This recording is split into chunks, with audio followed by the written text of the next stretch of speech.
Olá, sejam muito bem-vindos para mais um episódio das Vacinas de Pensamento. Nós hoje temos connosco o artista plástico e professor na Faculdade de Belas Artes, Fernando José Pereira. Olá, Fernando, muito obrigado por teres aceitado este convite.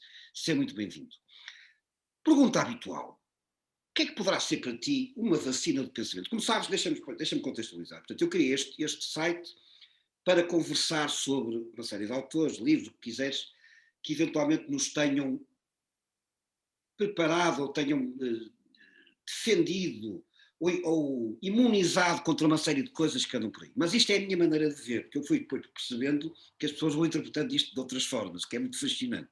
Portanto, a pergunta que eu agora tenho que fazer obrigatoriamente é: o que é que poderá ser para ti uma vacina de pensamento?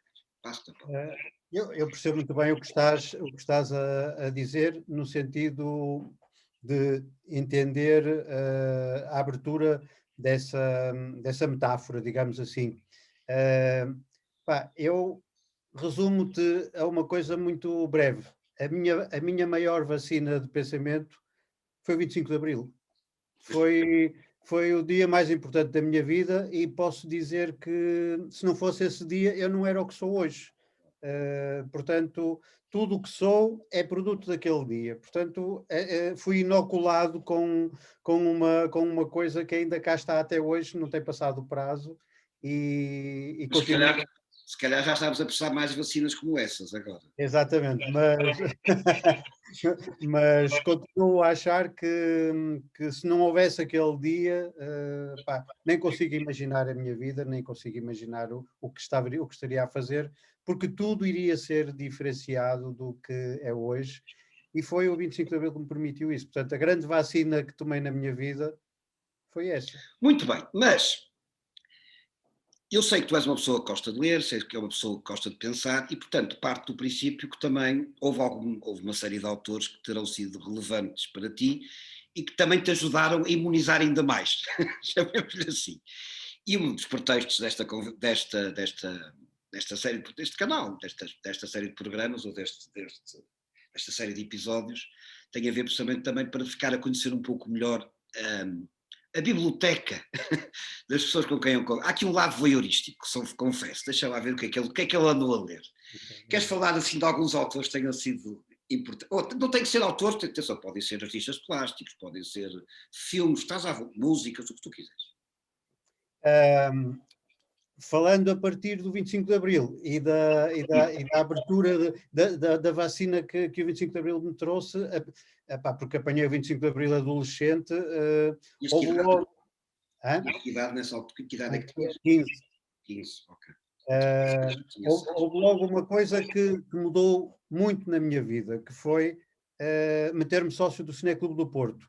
E, ao meter-me sócio do Cineclube do Porto, ser confrontado com Bergman, Pasolini, Tarkovsky, Foram com essa. reforços atrás de reforços. Exatamente, exatamente.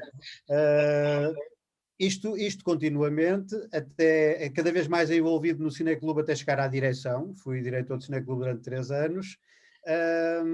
E depois os filmes fizeram-me pensar muito o que é que havia de fazer da minha vida. E teria que tomar uma decisão muito rapidamente, que era: ou continuava ligado só aos filmes, ou fazia uma coisa que queria muito fazer, que era ir para a faculdade, na altura, para a Escola de Belas Artes. Tomei a decisão de ir para a Escola de Belas Artes e continuar no Cineclube, mas um pouco afastado. Diria que é um período mais ou menos cinzento esse da Escola de Belas Artes. Depois comecei-me a interessar pelos autores do pós-estruturalismo, que formaram muito daquilo que eu sou enquanto artista, e enquanto pessoa que pensa as imagens e o fazer das imagens. Eu diria que talvez a primeira vacina forte que eu levei em termos autorais foi de um autor americano que me influenciou muito, que é o Frederick Jameson.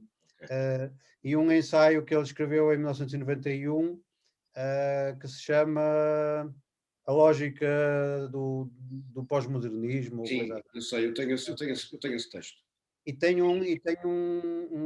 Há um pequeno capítulo mais virado para o processo artístico, que ainda hoje é importante, tão importante que o passo sempre aos estudantes, porque ponho um pé, o Frederick Jameson, como sabes, gosta de se meter um bocadinho na psicanálise também.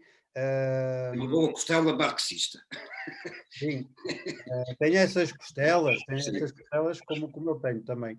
E, e ele diz uma coisa que é muito importante, que é o que ele designa como sendo o saber exatamente o chão que pisamos, o que ele chama a cartografia cognitiva.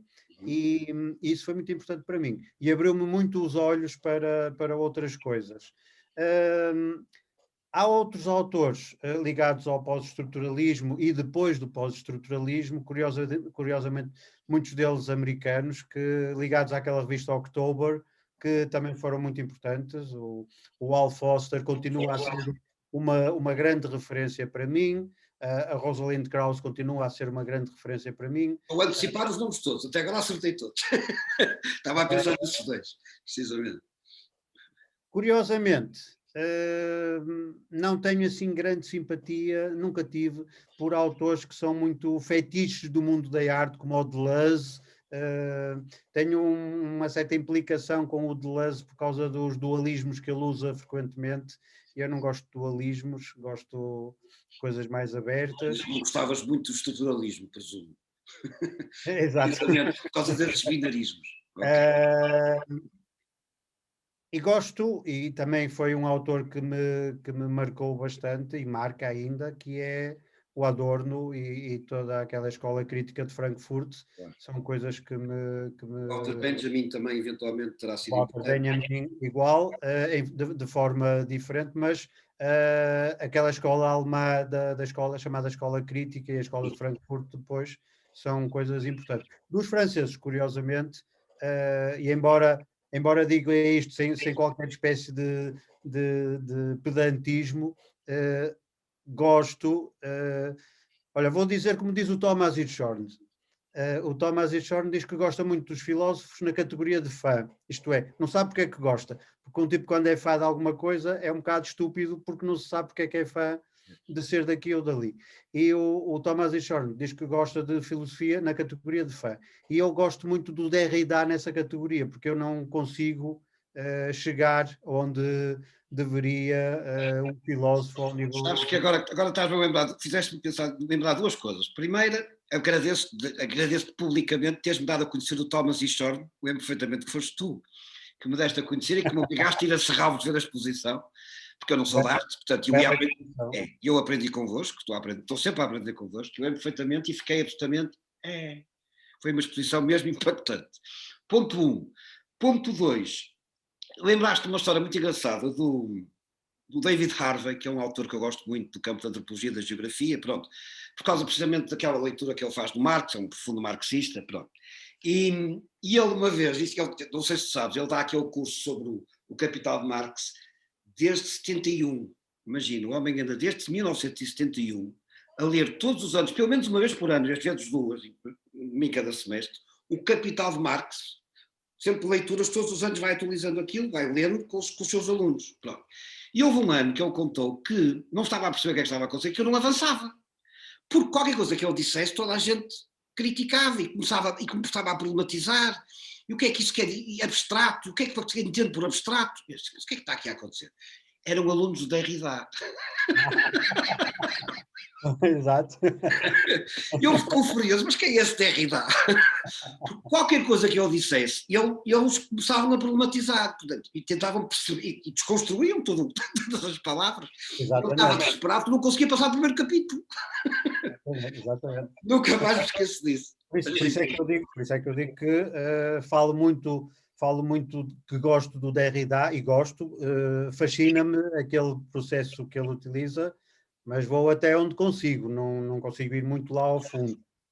Já agora deixa-me fazer-te uma pergunta, agora que falaste da escola crítica, do teu ponto de vista, na atualidade, como é que eu hei de pôr isto? Quais são aqui os pensadores que, do teu ponto de vista, honram melhor essa escola crítica, se podemos dizer desta maneira? Já pensaste sobre quais são os autores que estás a ler, eventualmente, e que fazem parte dessa linhagem, chamemos-lhe assim, que de alguma maneira... há um autor que eu gosto particularmente que se chama Christoph Menke, que foi aluno do Adorno, e que escreveu um livro que a mim me marcou bastante, que se chama A Soberania da Arte. Ou seja, ele avança um pouco naquela categoria de autonomia da arte adorniana e introduz a ideia de soberania. E o livro é curioso porque ele está dividido em dois, está dividido em duas partes. Uma primeira parte em que ele escalpeliza toda a ideia de negatividade da arte adorniana, para depois acrescentar uma dimensão que o Adorno não tinha, que é a dimensão derridiana da desconstrução. E chega a este entendimento de uma soberania da arte. Isto é, não já uma autonomia, mas uma soberania. E é uma noção que me tem interessado. E dessa escola, suponho que é a pessoa mais proeminente que está ativa. Não sei se poderemos aqui considerar o Benjamin Bucklow, mas o Benjamin Bucklow, apesar de ser alemão, vive nos Estados Unidos já há muitos anos e está mais envolvido com o grupo da October do que propriamente com a Escola Crítica. Embora grande parte, diria o mesmo do Al Foster, grande parte do pensamento pós-marxista do Al Foster é formado por esta mistura de escola crítica de Frankfurt, mais psicanálise lacaniana, mais assim um caldinho que faz com que aquilo seja muito atrativo aos meus olhos. E há uma referência que para já, quer dizer, eu vou-te falar dela e tu exatamente vais lembrar que se calhar estás a esquecer, mas eu acho que deve ter feito muito importante, que eu sei, conheço minimamente, que são os situacionistas. Pronto, e de certeza que também foram vacinas importantes para ti, não é? Pronto, a Internacional Situacionista seguramente que foi. Claro que foi, claro que foi, e continua a ser. Olha, só a tua pergunta é tão pertinente que de há 2 anos para cá, espera aí, isto com a pandemia, 2019, há 2 anos para cá, tenho estado continuamente a questionar uma coisa que principia com os situacionistas, que é questionar a ideia da própria imagem. E podemos pensar nos filmes do Debord, todos negros, só com textos. Eu suponho que há ali um caráter premonitório, se quiser, como no livro. E há 2 anos tive a infelicidade, digo eu agora, de escrever um texto para uma revista que me pediram, que se chama A Pandemia das Imagens. Mal eu sabia na altura. É lá cada uma, não é? É lá cada uma. Mal eu sabia na altura que aquele termo ia ser tão vulgarizado e pelos piores motivos. Tomáramos nós que a pandemia fosse só das imagens. Mas, e uma vez que tocaste no assunto, a partir dessa ideia de pandemia das imagens, eu fui pensando e fazendo aquilo que os artistas fazem, que é pensar e levar o pensamento à prática. E começar a trabalhar uma série de desenhos, sobretudo, em que estão intimamente ligados à categoria de imagem, mas não existe imagem nenhuma. Como é que eu me vou explicar para tu entenderes isto? Por exemplo, uma série de desenhos, grafites sobre papel, portanto, muito básicos, em que não existe imagem nenhuma, a não ser uma referência àquilo que antigamente se chamava na televisão o white noise. Lembras-te quando acabava a programação, ficavam aquelas coisas? Tem essa referência e tem o formato da imagem ou analógica ou eletrónica. Isto é, eu posso fazer no mesmo tamanho de papel, imagina esta janela onde nós estamos, posso fazer um desenho que lhe chamo 4.3, que é o formato analógico. Então tenho que pôr 2 barras pretas a grafite de lado para fazer o formato. Depois faço um 16:9. Depois um 135:2, aquele formato mais alongado dos filmes mais recentes. Tudo isto tem a ver intimamente com a imagem, mas também com a falência das imagens. Isto é, não há qualquer espécie de representação de figuras, de imagens, mas a própria imagem pensa-se a si próprio através da sua ausência.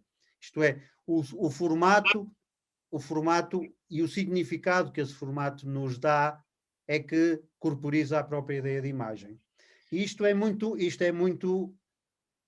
de herança situacionista, diria eu.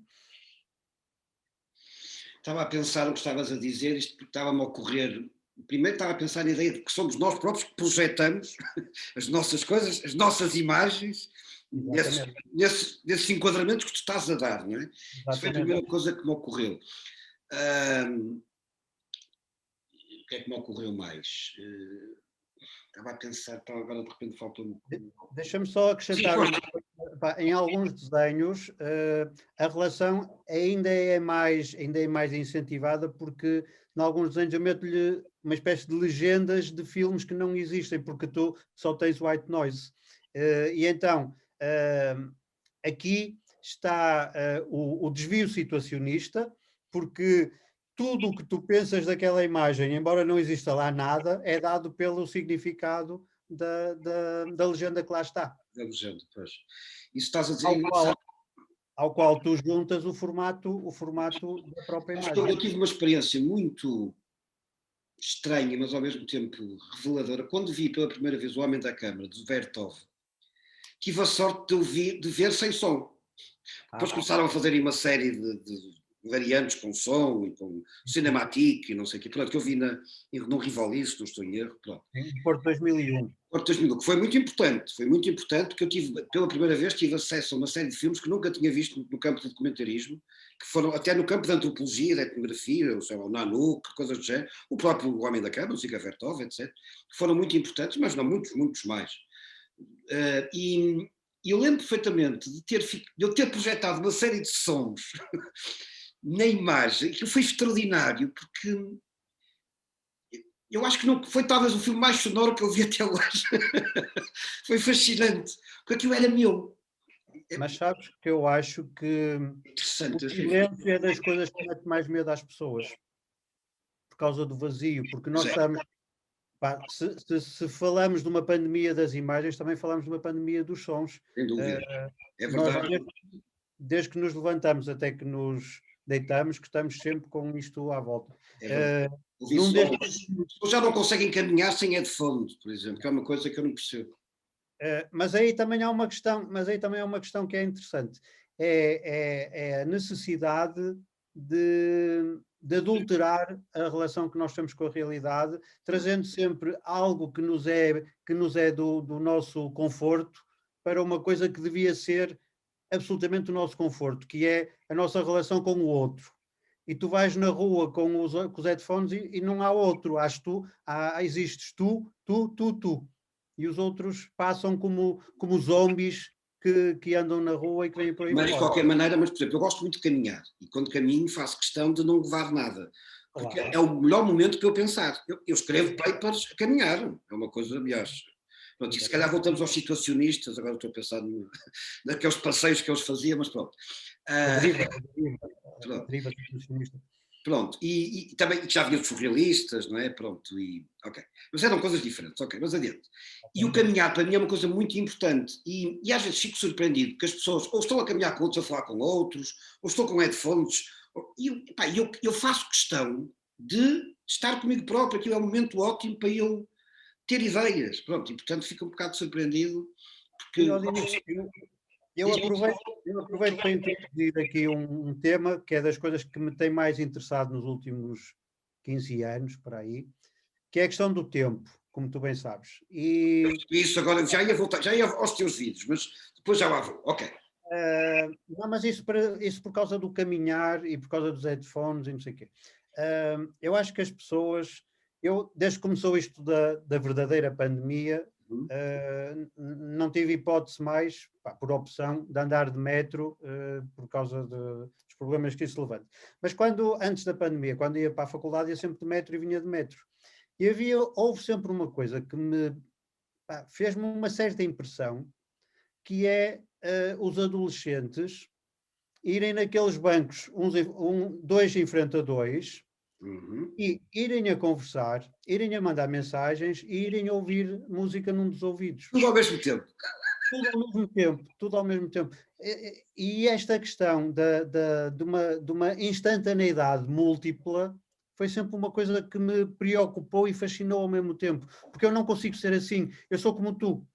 Eu quando vou ouvir música, ponto final. Quando vou dar uma volta, uma deriva aqui pela zona, vou pelo prazer de ouvir os pássaros, de ouvir os carros, de ouvir a realidade que nos envolve. Agora, ir de headphones é uma coisa que, quer dizer, parece que vais metido dentro de uma cápsula É. e eu não gosto de cápsulas, gosto do ar livre. Precisamente. Voltando ao início da nossa conversa, eu estava a ouvir falar no início dessa ligação ao Cineclube, que eu por acaso não sabia.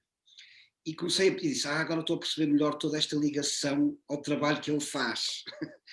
Eu acabei de ver uns vídeos que tu me mandaste, que é o troca de e-mails, se quiseres, podes falar um pouco sobre isso. Aliás, vou-te pedir que fales um pouco sobre isso, que eu gostei muito. E não só, já tenho visto outras obras tuas, e sei que tens uma forte ligação ao vídeo, e à instalação vídeo, digamos, pronto. E eu disse, agora começo a perceber melhor esta ligação. E há pouco também falavas, pronto, no início de uma série de autores, desses extraordinários autores, realizadores que tu acompanhaste e que viste, há assim algum que tenha marcado mais, que tenha sido mais importante para ti?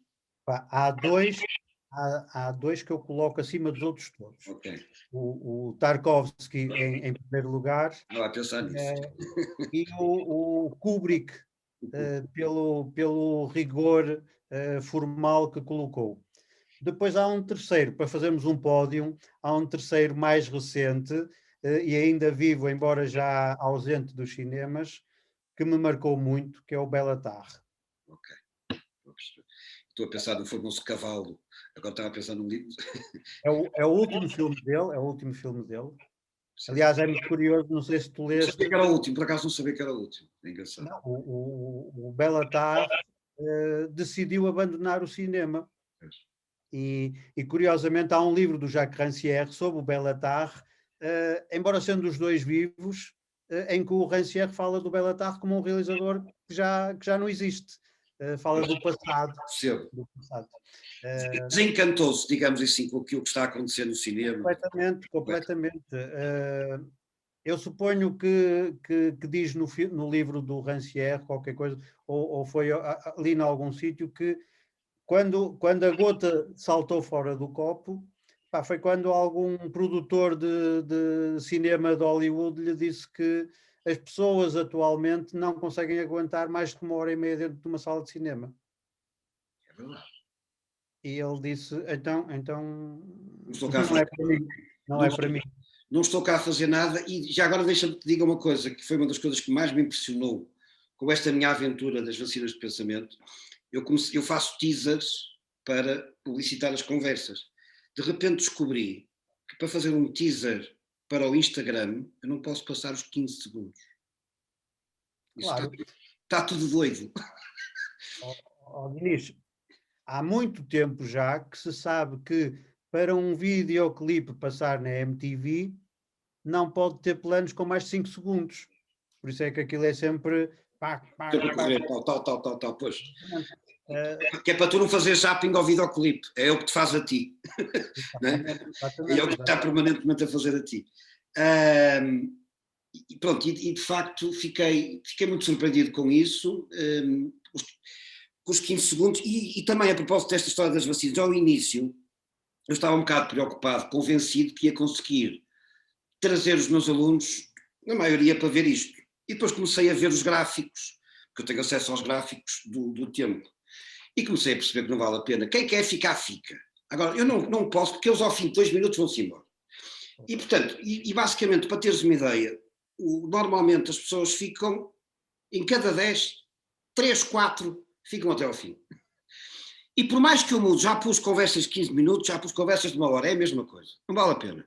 Quem quer ficar, que são pessoas mais velhas, depois dá para ver as idades, quem gosta fica, pronto, e eu quero lá saber, e eu estou a trabalhar, e prefiro fazer boas conversas e não estar tão preocupado em acabá-las rapidamente, porque não vou conseguir, não vale a pena. Ao fim de 2 minutos eles estão sempre. Não vale a pena, é impressionante. Por isso é que eu falava desta questão que me preocupa há muito tempo, da temporalidade comprimida em que nós vivemos. E se nós ainda escapamos a isso, porque nós somos uma geração de charneira, para nós ainda houve uma parte considerável da nossa vida que vivemos em regime analógico, não é? Estes miúdos, os teus alunos já nasceram digitais. E há uma coisa que a mim sempre me intrigou, que é como é possível a um ser humano viver segundo uma lógica de um tempo que é maquínico.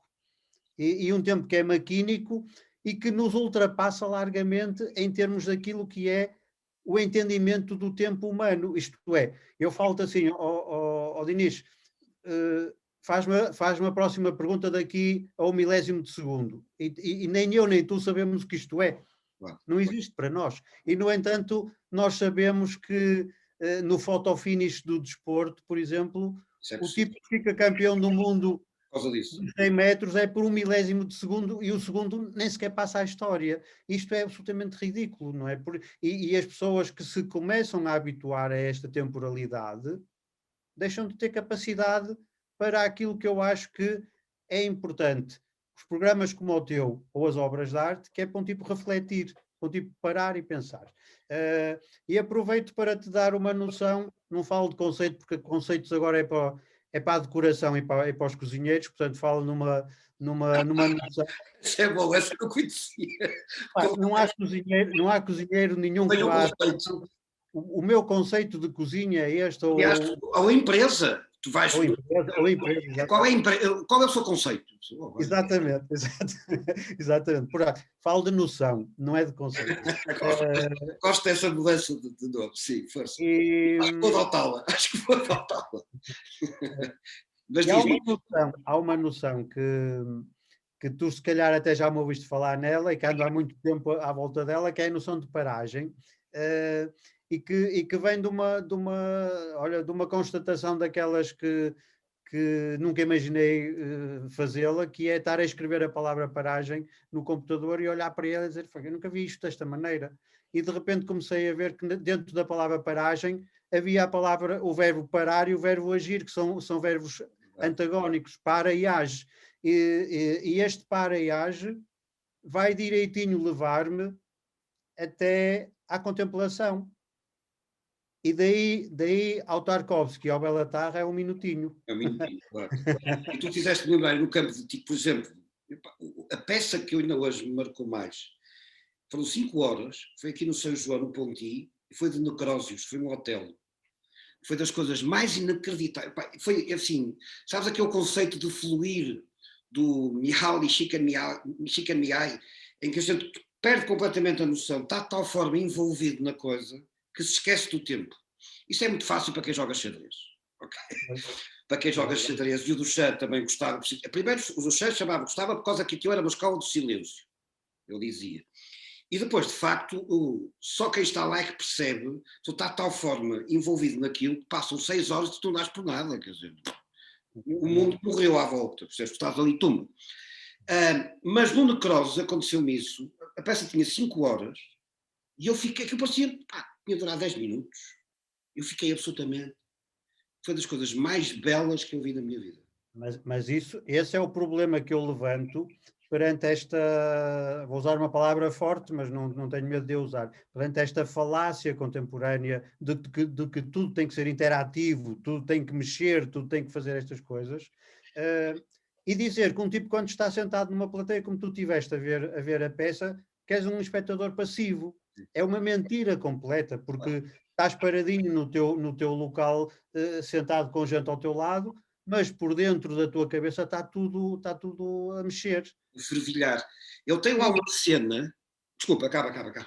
E estava a dizer que, e de tal maneira que, inclusive, quando isto acontece, e aconteceu de certeza contigo, porque ainda falas disso, há uma ressonância dentro da nossa cabeça que se mantém quanto mais a experiência for forte. E era isso que eu ia dizer. Eu acho que são 10 minutos. Ele mata a desdémona e fica com um problema enorme de consciência e põe vasos, tira vasos, põe vasos, tira vasos. É das cenas mais alucinantes que eu vi no teatro. Toda a gente diz que aquilo não pode acontecer, porque basicamente como é que podes ter um indivíduo no palco a pôr vasos e tirar vasos durante 10 minutos? Aquilo corta, aquilo vai contra todos os cânones e tudo quanto é regras de teatro. E aquilo é das cenas mais. Tanto é que eu estou a falar dela, quer dizer, eu fiquei. Que cena maravilhosa, é absolutamente espantoso. Mas eu acho que o que ainda é válido para este pequeno território, esta pequena constelação, como diz o Julian Stallabrass, que é o mundo da arte, no universo gigante da comunicação e da cultura, que hoje é uma coisa completamente à parte, é essa capacidade de nos surpreender. E essa capacidade de nos surpreender pode vir daí, pode vir dessa ideia, como diz o Tarkovsky, de que nós não temos que andar a cortar o filme como cortava o Eisenstein, porque o Eisenstein estava fascinado com a velocidade e nós hoje estamos fartos de velocidade. Deixemos o filme fluir e o próprio filme irá dizer-nos quando cortar. Por isso é que ver um Tarkovsky ou ver um Belatar no nosso tempo é quase como pôr aí alguém naquela personagem do Laranja Mecânica com os olhos abertos a ver as cenas de crime. Sem dúvida. Porque as pessoas não estão disponíveis para, entre aspas, perder tempo. E esta é uma das grandes conquistas do neoliberalismo, quer tu queiras, quer não. Pá. É verdade. Porque o tempo é dinheiro. O tempo é dinheiro. Sabes que eu já aqui falei com a Helena Santos, que foi uma das últimas conversas, que é professora de Sociologia na Faculdade de Economia, e disse-me uma coisa que me surpreendeu. Eu fui assistir a umas aulas dela, na altura da crise, que eu fiquei muito irritado com esta história da crise, e disse: o que é que estes tipos andam a ensinar na Faculdade de Economia? Como sou antropólogo, fui fazer trabalho de campo.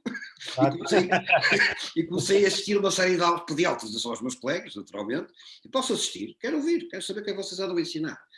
Pronto, e uma coisa que me impressionou, sabes o que é que foi? Todas as salas da Faculdade de Economia têm um relógio. E mais de nenhum lado, o tempo é dinheiro. Exato. E mais de nenhum lado tu tens um relógio em todas as salas da Faculdade de Economia. É incrível. E e mostra bem precisamente isso que estavas a dizer do tempo é dinheiro. Olha, a conversa já vai longa, de qualquer maneira. Ainda gostava que falasse um bocadinho, um pouco dos teus vídeos, porque eu de facto deste-me a conhecer aquela troca de e-mails com o Oscar, Oscar Malta, estava a falar do Oscar Malta, que foi também meu aluno e de quem eu gostei muito também, e foi um excelente aluno. E eu fiquei muito.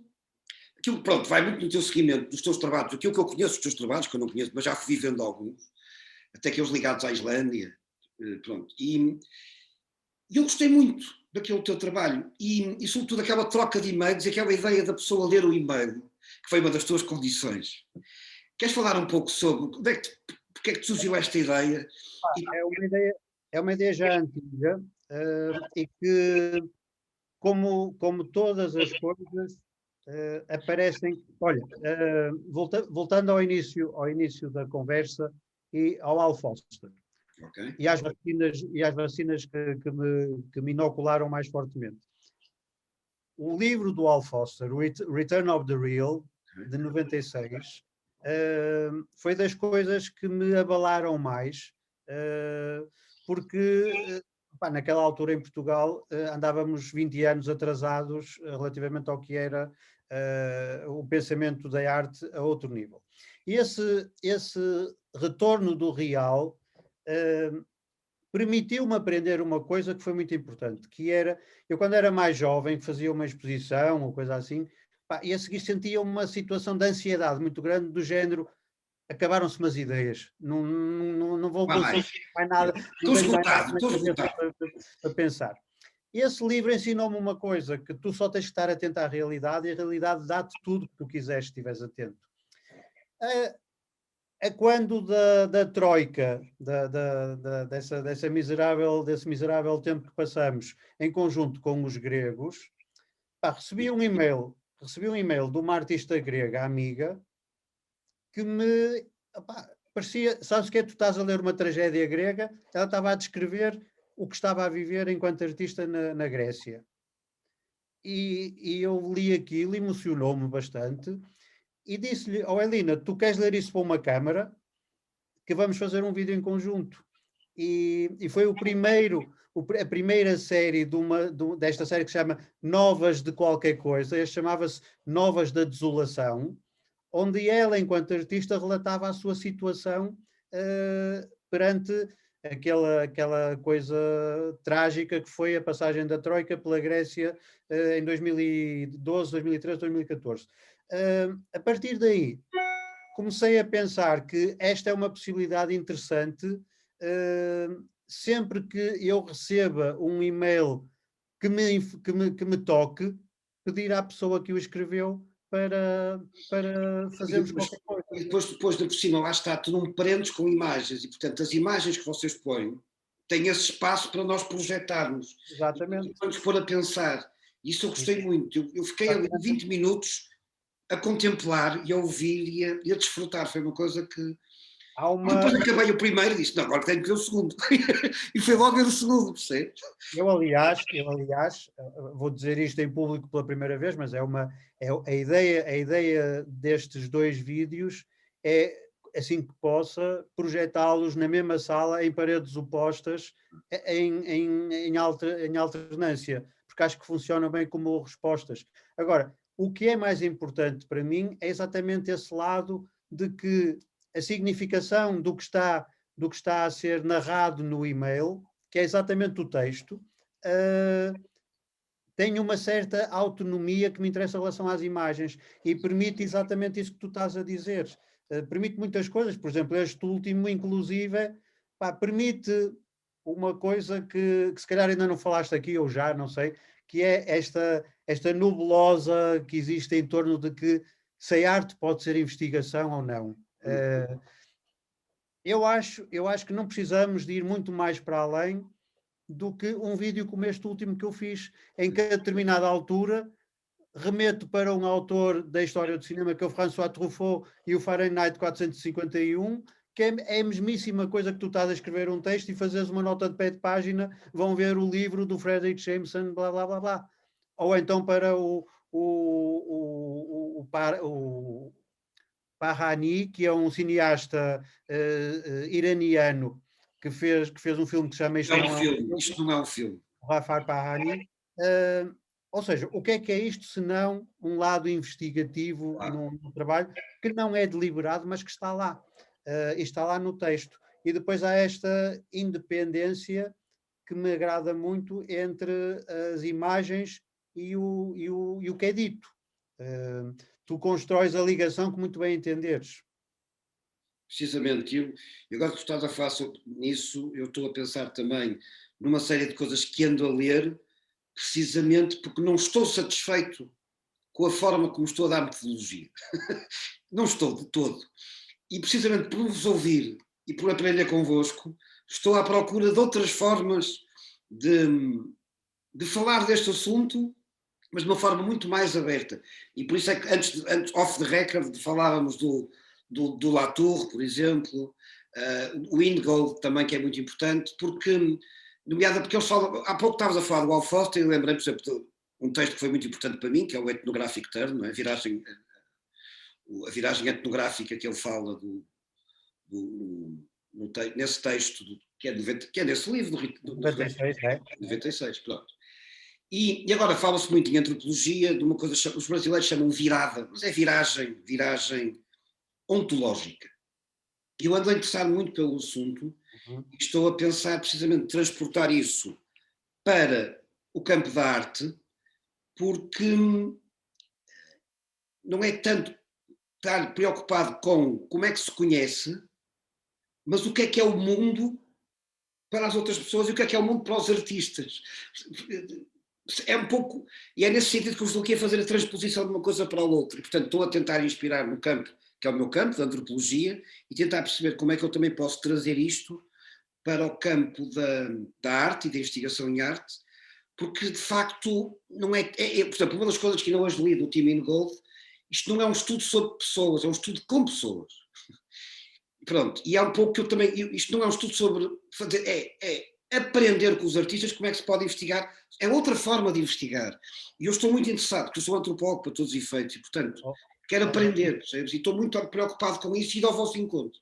e há uma coisa que o Althusser diz nesse texto e que ainda hoje é da maior importância, suponho eu, até porque hoje fala-se muito da questão do decolonial e dessas coisas todas, mas o Althusser tem o cuidado nesse texto sobre a viragem etnográfica de dizer algo que é da maior importância, que é que não haja qualquer tentativa de autoidentificação. Isto é, eu não me posso pôr na pele de um indígena da Amazónia. Isso é o maior erro que se pode fazer. Há quem faça, e está muita gente a fazer isso. Considero profundamente errado. E imagino que nessa área que tu estás a falar seja exatamente a mesma Possível, são ontologias diferentes. Aliás, uma das coisas que eu percebi até agora que o Viveiros de Castro critica, eu gosto da ideia do descolar. Atenção que eu não estou a ler, atenção que ainda posso estar completamente errado. Não estou a aprender, ultimamente tem sido as minhas leituras. Mas uma das coisas que ele rejeita esta forma do descolar, porque ele fala de 4 grandes ontologias: a naturalista, a animista, a totemista e a analogista. Pronto. E ele diz, mas isto continua a ser visto a partir da perspectiva do naturalista, que somos nós, em que fazemos esta distinção entre natureza e cultura. E eu não estou interessado nisto, eu estou interessado em perceber o ameríndio e a perspectiva. Isto nunca podia ter surgido da cabeça de um ameríndio. Estas ontologias, esta forma, porque é o estruturalista, a forma como ele está a pensar. Portanto, o Viveiros de Castro, pelo que eu percebi até agora, mas ainda tenho muito que lhe dar, é aquele que está a levar mais longe esta perspectiva. Ele está, sobretudo, ele não está interessado em perceber como é que o Descolar pensa isto, está interessado em perceber como é que os ameríndios pensam isto. Percebe? Pronto. E agora, o que eu lhe digo, eu estou muito interessado nesta ideia da viragem ontológica, precisamente porque acho que é algo que pode ser relevante para belas artes, e nomeadamente para esta ideia de investigação em arte. Penso eu. Agora, a gente está, é uma hipótese de trabalho. Eu lembrei-me de uma conversa que tive com um antropólogo brasileiro, que era marido de uma aluna brasileira de doutoramento. Ele disse-me uma coisa que me marcou bastante, que eles vivem numa cidade mesmo fronteiriça à Amazónia, portanto fazia grande parte do seu trabalho antropológico com as tribos da Amazónia. E diz que uma vez, num daqueles trabalhos de campo, foi ele e mais 4 antropólogos fazer uma coisa lá para uma aldeia mais para dentro do interior lá da Amazónia. E foram acompanhados de um guia índio. Pá, levaram uma série de mochilas com latas de conserva, e não sei o quê. Ao fim de 8 dias já estavam fartos de conservas, e há um tipo que diz: isto está cheio de bicharada, a gente mata um antílope ou uma coisa assim e fazemos aqui uma jantarada de primeira. E o índio diz assim: não vamos matar antílope nenhum, vamos matar um animal que seja equilibrado para nós os 5, porque se matarmos um antílope isto dá para 20, e depois o que é que fazemos ao resto?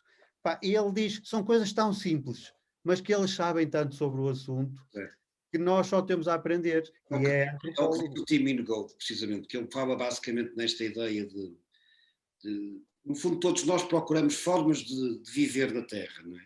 E temos muito a aprender. Nós, ocidentais, estamos a dar cabo disto tudo, não é? Portanto, temos muito a aprender com outras formas de equilíbrio, e portanto, em vez de usarmos os outros como objeto de estudo, que é o que nós temos feito até agora, como informantes, como alguém a quem podemos extrair informação, não. Devemos fazer uma coisa completamente diferente, é aprender com eles, estar disponível e receber, porque ele vai buscar o famoso ensaio sobre a dávida do Marcel Mauss. Isso leva tempo. Saber receber é uma coisa que leva muito tempo.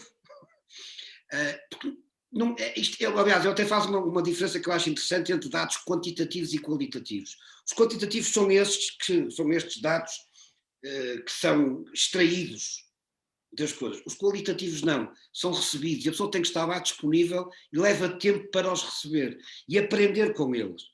E eu estou a gostar bastante de ler as últimas coisas do Tim Ingold, até porque vou entrevistá-lo brevemente, e isto é um anúncio mundial, aproveito já para dizer, já que fizeste tu, também faço outro, e de facto acho que temos muito a aprender e, pá, e lá está, eu posso eventualmente depois também, não só tenho a aprender, mas também posso depois pegar nestas ideias e também trazê-las para este campo, que é um campo muito movediço, com muita discussão, que é isto de investigação e arte, e, e aprender com os artistas outras formas completamente diferentes de investigar e de pensar, porque acho que temos muito a aprender uns com os outros, muito francamente. Assim, opá, eu desde que estou ligado ao doutoramento em artes plásticas, tenho aprendido imenso com os alunos brasileiros que trazem um saber que, para mim, pá, quer dizer, eu não tenho culpa nenhuma de ter nascido aqui, não é? E eles trazem outros saberes Já que dizia o nós Marx, nós nascemos e não temos culpa e não nos podemos esquecer, nascemos numa determinadas circunstâncias. Ponto. exatamente. Que nós não queríamos, se calhar, mas pronto, não há nada a fazer.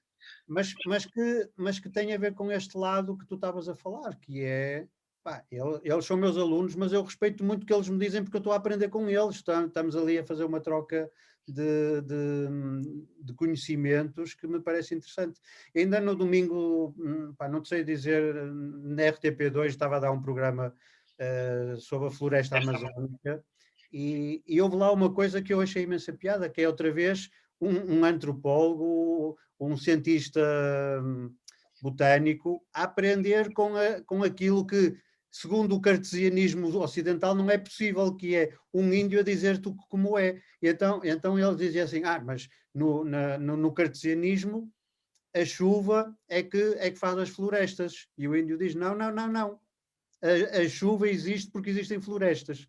E então diz uma coisa ainda mais interessante, diz que a árvore é um ser tão complexo que consegue fazer algo que quase ninguém mais consegue, que é extrair a água da terra e contrariar a gravidade e levá-la até ao topo das árvores. E daí lançar o vapor de água que depois vai dar origem à chuva.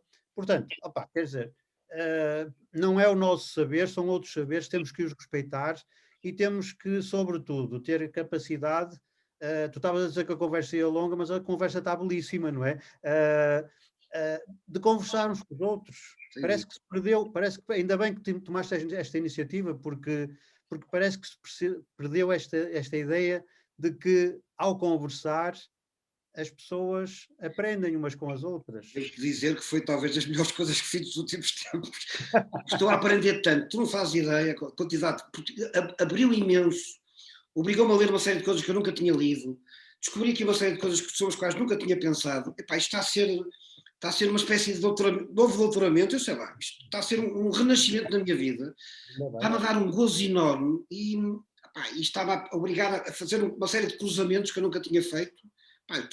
Acredita que estou numa fase nova da minha vida, porque tive esta ideia assim um bocado maluca, olha, precisamente com a primeira pessoa que entrevistei, foi o meu mestre José Gabriel Pereira Bastos, que entretanto faleceu, mas depois do entrevista, eu fiz primeiro um vídeo a dizer quais tinham sido as minhas vacinas. Eu disse, pronto, não há segredo para ninguém. O Freud, como é óbvio, não esconde ninguém, o Marx e o Darwin, porque estes três são importantes, porque eu não sou antropólogo, eu valorizo sempre muito, e é verdade, porque, por exemplo, é uma das coisas que eu às vezes critico nos meus colegas mais ligados à antropologia cultural, que desvalorizam um pouco a parte biológica, eu não concordo. Eu gosto muito das três partes, biopsicossocial, e sempre valorizei, e eu fiz as cadeiras todas que existiam no meu curso de antropologia cultural ligadas à biologia. E posso não concordar com uma série de coisas, mas fiz, pronto, e achei importante. Etologia, paleoantropologia, essas coisas todas, pronto. E depois, naturalmente comecei, pensei assim, o que é que os meus colegas terão tomado?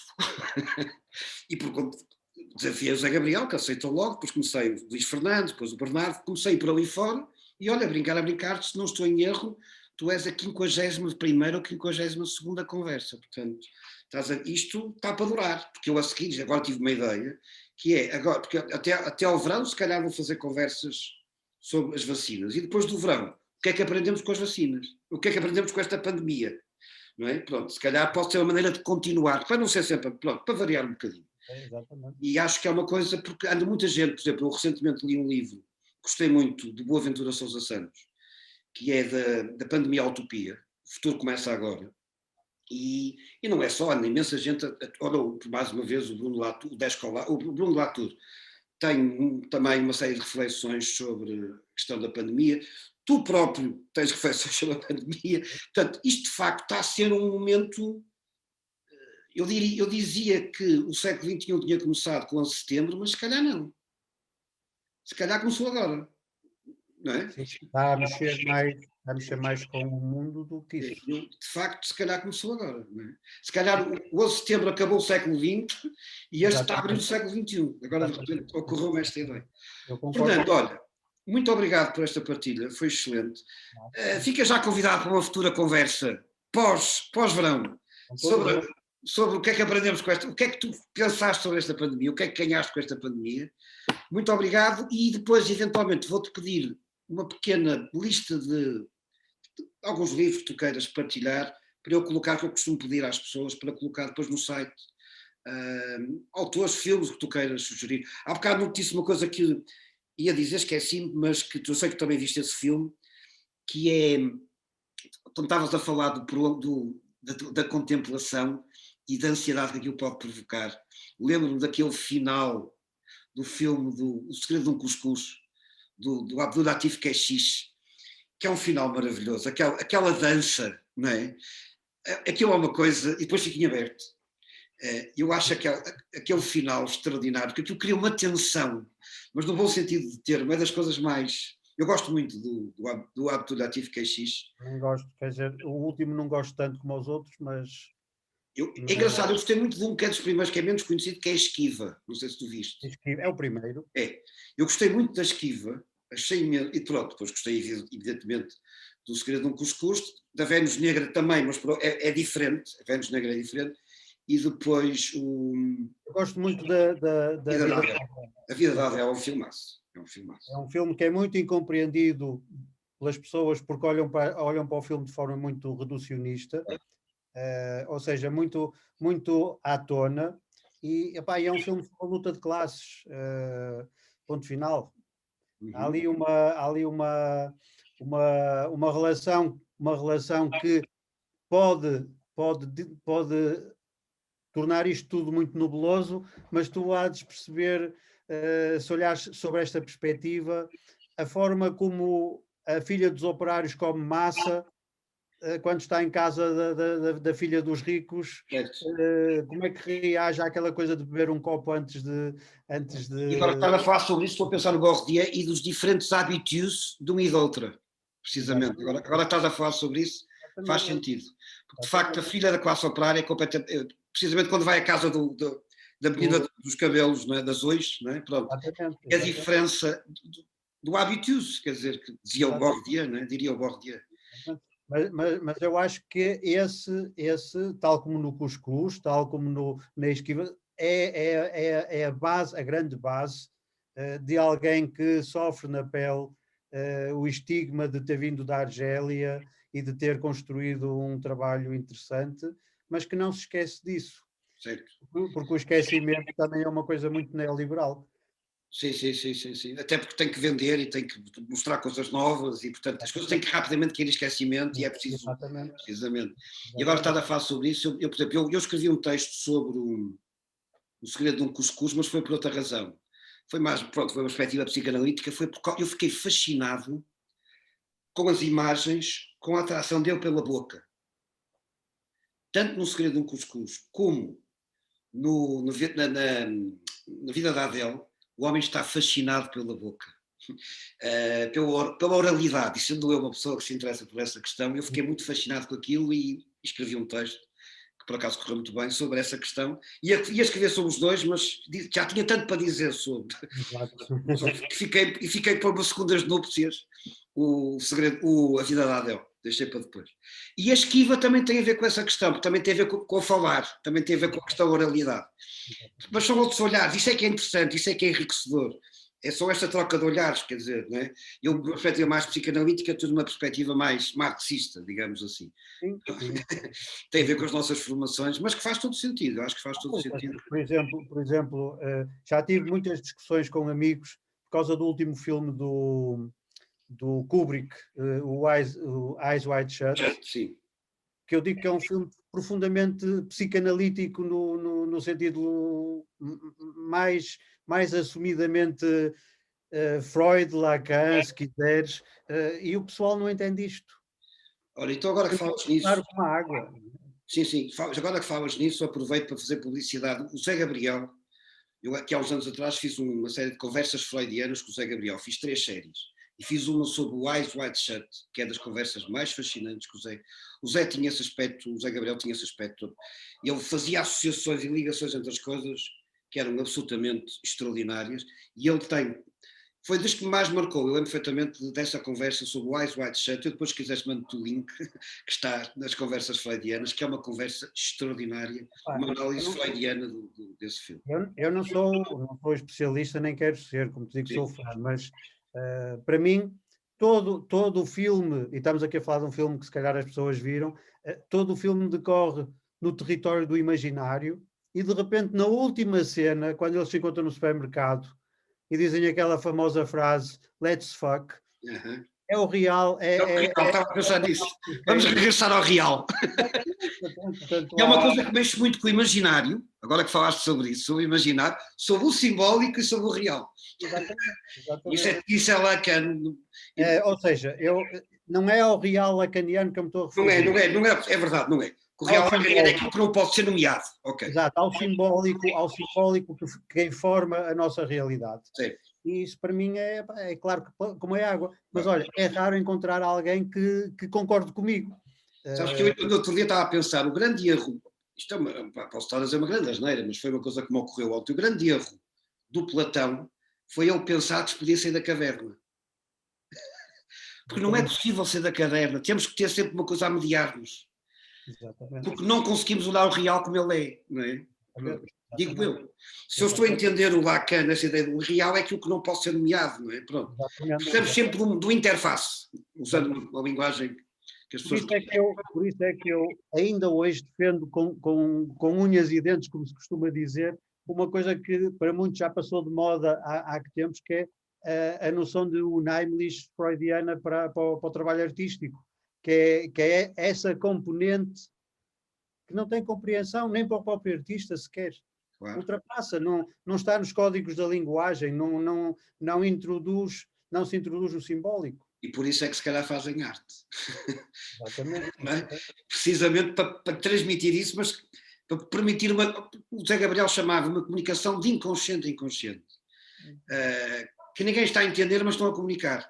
E foi isso que se calhar eu senti também no teu trabalho do vídeo. E que de algum modo permite, como dizia há pouco, que a arte ainda continua a ter um fascínio sobre as pessoas que a cultura e a comunicação deixaram de ter, porque se tornaram previsíveis. Óbvios, manifestos.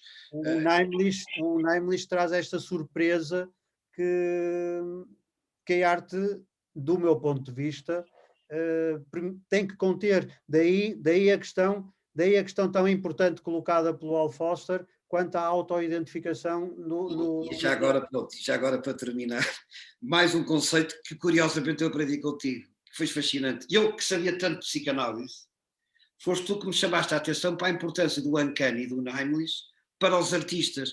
Porque eu, quando cheguei à faculdade, nunca tinha ligado nada a esse conceito, porque vinha de uma outra corrente, tinha outro tipo de aprendizagem. Esse conceito não faz parte do vocabulário de psicanálise, do Laplace e Pontali, que é assim uma espécie de bíblia dos psicanalistas. Não está. Aqui eu tenho 400 verbetes e não estava esse, só para teres uma ideia. E tu falaste do Naimlich. E eu conhecia o texto, mas nunca tinha dado relevância, e foste tu com a famosa exposição de 2004 sobre o Uncanny, do Mike Kelly, se não estou em erro. Eu fui ver aquilo, e foste tu que me fizeste perceber a importância que o conceito tinha, apesar de ser mais ligado à psicanálise, para os artistas. Pronto. Há alguma causalidade para que esse conceito tenha sido posto de lado pelos... Assim, o conceito depois, repara, o texto é de 1919 e é um conceito muito importante, é um texto, como é que eu ia pôr isto? É um conceito em que o Freud, ele foi aproveitado depois de outras maneiras, nomeadamente por causa da questão da compulsão à repetição, depois o Freud aparece com a pulsão de morte, e ele acabou por se eclipsar um pouco, porque ainda por cima é um texto que está mais ligado à arte, e portanto é um texto que passa um bocado despercebido, não é relevante no sentido para a história, para a terapia, se quiseres. Que não é isso que nos interessa, não é isso. Pronto, é uma coisa que eu estou farto de dizer aos meus, atenção, meus amigos, em psicoterapia, isto não tem nada a ver com terapia, não sou psicoterapeuta, não vou curar ninguém, aliás, até costumo dizer, como dizia o Carlos Amaral Dias, o que se cura é o queijo, ok? Portanto, eu não vou curar ninguém, não é nada disso, vamos usar a psicanálise para pensar na arte e para refletir, e sobretudo deixar que a arte nos ajude a pensar a psicanálise. Eu, por exemplo, uso muitas vezes o texto, o Mulholland Drive, do David Lynch, para falar de conceitos psicanalíticos. Não é psicanálise que está a interpretar o filme. Até porque falta aqui o David Lynch para eu poder fazer associações livres. Que é uma coisa que as pessoas não sabem, sabes? Que é uma das coisas que eu critico e se calhar vais ficar surpreendido. A Cristina Mateus ficou, quando eu falei sobre isto. Há uma coisa que eu acho que falha redondamente na psicanálise, que é nós não temos o artista a fazer sessões à nossa frente, a fazer associações livres. Eu passo-te a explicar. O Freud, na interpretação dos sonhos, diz uma coisa que passa despercebida a muita gente, que é o mais importante na interpretação dos sonhos não é o que o psicanalista diz, são as associações feitas da própria pessoa que está a ser analisada. É através do contexto e das associações da pessoa que se pode chegar a qualquer coisa. Não é porque hoje sonhei, por exemplo, que estava no estado da luz. O que é que isso quer dizer? Não me faço a menor ideia. Vou para a psicanálise, ela começa-me a fazer perguntas. O que é que isso quer dizer para si? E é das associações que podemos chegar a alguma coisa. Qual é o grande problema quando se pega na psicanálise e se tenta interpretar arte? Falta-nos o artista a fazer associações.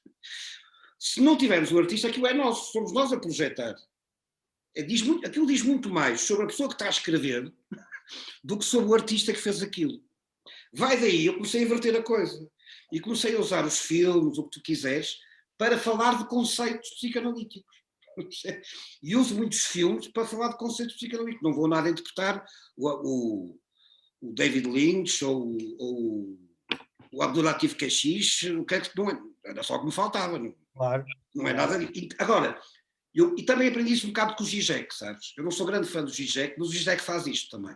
O Zizek também pega muitas vezes em filmes, nomeadamente no guia deportivo da arte, etc., do cinema, e usa-os para falar de conceitos. E eu achei que isso era interessante e é uma abordagem que parece muito mais interessante e muito mais enriquecedora para os alunos, porque eu não quero interpretar nada. O primeiro livro que eu li do Zizek tem um título fabuloso retirado de um filme miserável que é aquele, como é que se chama? Aquele que é todo de códigos eletrónicos. Matrix. Do Matrix, que se chama Welcome to the Desert of the Real, que é um belo livro. Se calhar por ter sido o primeiro que eu li, gostei muito. Okay. Depois comecei a declinar um bocado como tu relativamente a ele, mas sim. Agora, eu acho que tu tens toda a razão naquilo que dizes. Pá. Por exemplo, eu não sei se viste a última série do Twin Peaks. Não, por acaso não. A 3. Não, é verdade, isso é uma falha, por acaso não. Recomendo-te vivamente, porque aquilo é um manual de psicanálise absoluto, porque é tudo de uma opacidade tal. O Naimlich anda ali à solta de tal maneira que nós entramos a 0 e saímos a -1. E o gozo de ver aquilo é exatamente esse. Eu senti isso no Inland Empire. No Inland Empire, isso O Inland Empire é uma espécie de prólogo para o Twin Peaks 3. Eu não sabia. Eu tenho que ver, eu por acaso ainda não vi. Tenho que, uma série de coisas, são tantas coisas, ainda não vi, mas tenho que ver. Tenho que ver porque gosto imenso de David Lynch e foi de facto, ele saía dos filmes dele. Exatamente. Quer dizer, aquilo eram autênticas vacinas. Exatamente. E por cima aquilo foi, por exemplo, o primeiro, o Lost Highway, aliás, o Blue Velvet até é anterior. O Blue Velvet é um filmaço. Pronto, mas foi aí que eu descobri, foi com o Blue Velvet. Mas depois o Lost Highway, eu lembro perfeitamente de sair da sala bebê, com o nó na cabeça. Quer dizer, eu fui tirar o nó para casa, que eu assim, meu Deus, o que é? Mas absolutamente fascinado com aquilo, percebe? Mas o que é interessante no David Lynch é que tu vês o Lost Highway e a seguir vês o Mulholland Drive e diz o Lost Highway é para bebés. e depois vês o Inland Empire e exatamente, ele está a aprofundar aquilo. E no meio ele ainda faz, e depois no meio ainda faz um filme que é completamente ao lado daquilo tudo, que é o Straight Story. Normal, Hã? aquela Simple Story. É Straight Story, lá como é que ele se chama? É do irmão, só que não é escrito por ele, é só realizado. E eu acho que Pá, isso faz a diferença toda. mas sabes que eu entendi esse filme na linhagem do David Lynch, porque ele é tão estranho Pois. à estranheza dele que se transforma numa estranheza quase. Mas depois eu fiquei curioso e fui ver, e ele de facto, esse não escreveu, os outros são escritos por ele, esse não foi, esse só foi realizado. Porque esse filme segue à risca aquilo que eu chamo a história arquetipal. Não sou eu, é o Campbell e é o Vogler. E esse filme é perfeito, portanto, e não deixa de ser Lynch. Isso é que é fascinante. Isso é que é fascinante. E eu aí concordo contigo, não deixa de ser Lynch. Mas é um filme que é estranho, porque não encaixa em nada do resto. E nós estamos sempre à espera que haja qualquer coisa de surreal e nada é surreal. E é estreito como o próprio título diz. Exatamente. É muito estranho no universo estranho do Lynch, por isso continua a ser. E esse sentido vão todos a surpreender. É verdade. Olha, ainda bem que falas nessa seleção de livros, porque eu esqueci-me de uma vacina absolutamente fundamental para mim, que é o George Agamben. Pois. Precisamente. E já agora algum que queiras destacar? Dele? Sim. Talvez aquele que me influenciou mais também foi o primeiro que vi, que é A Comunidade que Vem. Okay. De 93, acho eu. Muito bem. Estes últimos que são muito falados até pelos estudantes de arte, o que é o contemporâneo, são belos ensaios, mas se calhar, eu acho que tenho aí uns 13 ou 14 livros do Agamben, já começo a perceber, os Homo Sapiens são excelentes para perceber muitas coisas, mas aquele contacto inicial com o Agamben foi importante, e sobretudo porque, olha, voltamos aqui outra vez à internacional situacionista e ao ser qualquer e a essas coisas todas que nos vão formando e vão continuando connosco neste caminho. Muito bem. Fernando, foi um enorme prazer poder conversar contigo sobre estas coisas todas. Espero ter mais oportunidades, espero ter ideias para ter mais oportunidades. Como eu te disse, para já como está a ocorrer é pós-pandemia, mas logo pode ser que surja outra melhor, não sei, logo se verá. E, uma vez mais, obrigado pela partilha e até sempre. Obrigado eu pela tua ideia e por esta possibilidade de estarmos a conversar. Ok. Um abraço. Fica bem.